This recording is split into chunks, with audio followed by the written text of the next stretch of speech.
My gosh, look at my daily driver, guys. This thing has never been this clean. You guys probably never saw that, because you guys have. If you guys go back and watch my dredge video, you guys can see how dirty my car was, but it's so clean now. And that's because I changed jobs. I'm not doing that anymore. I am now a welder at a manufacturing company. So yes, no more sand and grime and dirt and dust and stuff in my car anymore, so I can go home and come home without getting my car ruined, okay? So anyways, on another note, Subway, eat fresh.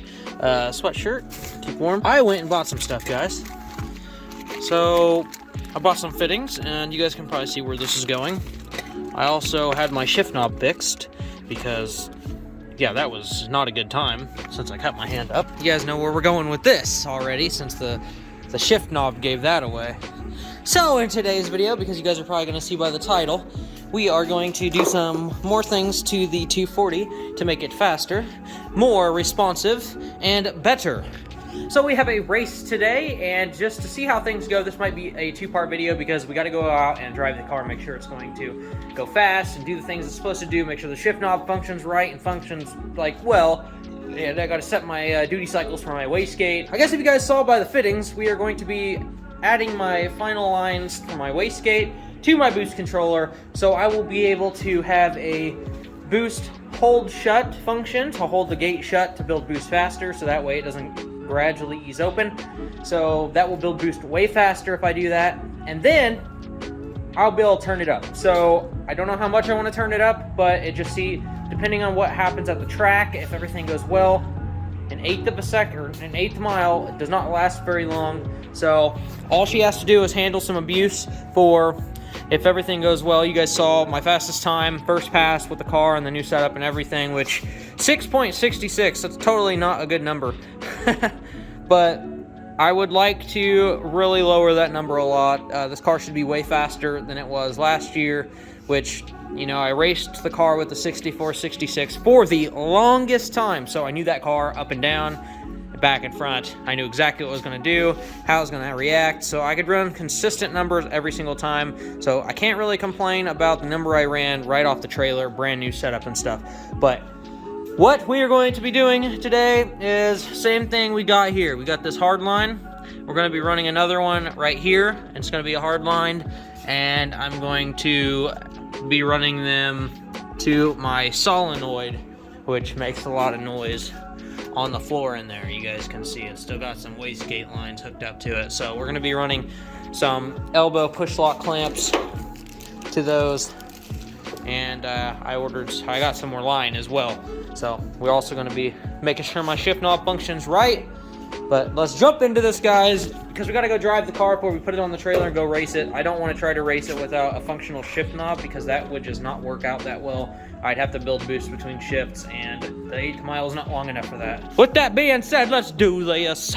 Yeah.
yesterday because yesterday was when I stopped that little clip and took the car out. Just going to do some testing. The car started missing, so it was having some breakup issues up high.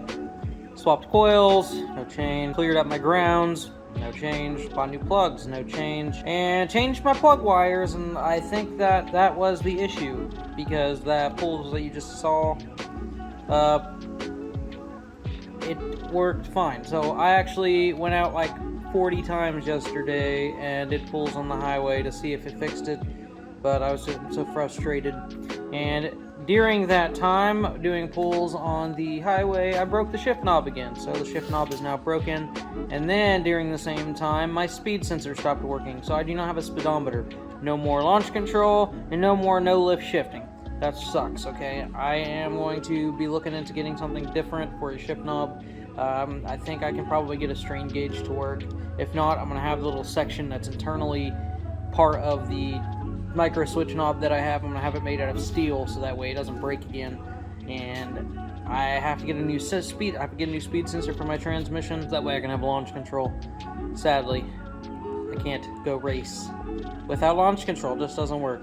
So we're gonna be filling up the channel with acceleration, turbo sounds, going fast, just one-on-one time, me and you guys. Okay, we're gonna be going and doing some fun stuff. So, made a couple changes and fixed my old shift knob, so I'm back to the old bike grip shift knob. It was a little loose. My car has a lot of vibrations. A lot of bolts come loose, so we're going to have to do regular bolt checks on the car to make sure things stay tight, because we do not want things coming loose. I found a lot of stuff coming loose. Manifold nuts, bolts, freaking everything. Got to make sure that stuff stays tight, because as fast as the car is, it's insane. So another thing we found out, so now I've got a proper boost control. The turbo is putting out 24 pounds of boost. That is a lot, okay? And it's generally going to put out a little bit more with a boost controller than it is with a straight gate to turbo. So I set up on the A setting side of boost, 10% duty cycle, which is probably going to put me on like 26 pounds of boost. Dude, that's a freaking lot. That's a lot of boost. But I can also keep my wastegate closed, because I'm going to have the line going to the top of the gate, so it won't just ease open and build boost slower. I'll be able to build boost a little bit faster, but I haven't tested that yet, so that's what we're about to go do, guys. I'm going to go put you back up on the normal, and we're going to go see how it goes. And just as a reference, first gear goes to 55 miles an hour. Second gear goes to about 90. So when you guys see how long it takes me to go through my gears, it's literally because I'm actually going fast. So yeah, it's insane. Third gear will take me to like 135 or something. So if I go into fourth gear and I'm like going in fourth gear, yeah, best know I'm over 140. So yeah, keep that in mind when you guys are seeing it. If it doesn't look like it's like going through the gears really fast, that is why. I've got a 350 rear end, and my Dogbox is got some different gear ratios in it. So alright guys, let's go do this.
Alright guys, well, I don't know if you guys saw that or not, but so the speedometer I was using was a GPS speedometer on my phone. My draggy's over there somewhere charging, and I did not have it set up right now because I just forgot about it really. And you guys could see that at a certain point, it stopped trying to figure out how fast I was going, and it was jumping like 30 mile per hour at a time. And so yeah, the highest it put me at was like 143 or something like that, but I was accelerating past it when it showed that number, and it never like calculated up to that point. So that very last pull that I did, guys, holy crap, it felt like it came out of all the issues that it ever had, and it was really, really good. That was some real nice clutch shifting on my part. I could tell, just by the way the car felt, freaking awesome. But I'm gonna give the car a break because I have literally just beat the crap out of it the last couple of days trying to test and figure out what's going on. But I know this is what everybody's been waiting for, okay? I know everybody's been wanting me to freaking go and actually straight put the jam on, all right? No leaks. It's beautiful, except for my rear end. It's probably hating life now. You guys could hear it was vibrating. It wasn't like insane, but I could just feel it in my back. But yeah, guys, I'm gonna give this thing a break. I'm gonna go have some family time with my wife and kids. And yeah, that's, unfortunately I can't race because my speedo's not working, so I don't have launch control. And my shift times aren't never going to be as fast as my shift knob. So just here you go. It's broken half. Tried to fix it, got a bolt up in the middle of it, tried to have it welded, and it broke again. So it is what it is. But yeah, guys, if you guys freaking love Ricebox, because I know most of you guys are here for this car, go down low, hit the like button, subscribe if you guys are new. You know, I know a lot of you guys are just stopping by to see this channel. Go ahead and subscribe. Hit the little bell icon so you guys can keep up to date with all of my new uploads. I am Rabid JZ. I got 2 JZ cars. Here we go. This is my baby. But that's going to be it for this video, guys. And I will catch you guys in the next one. Later.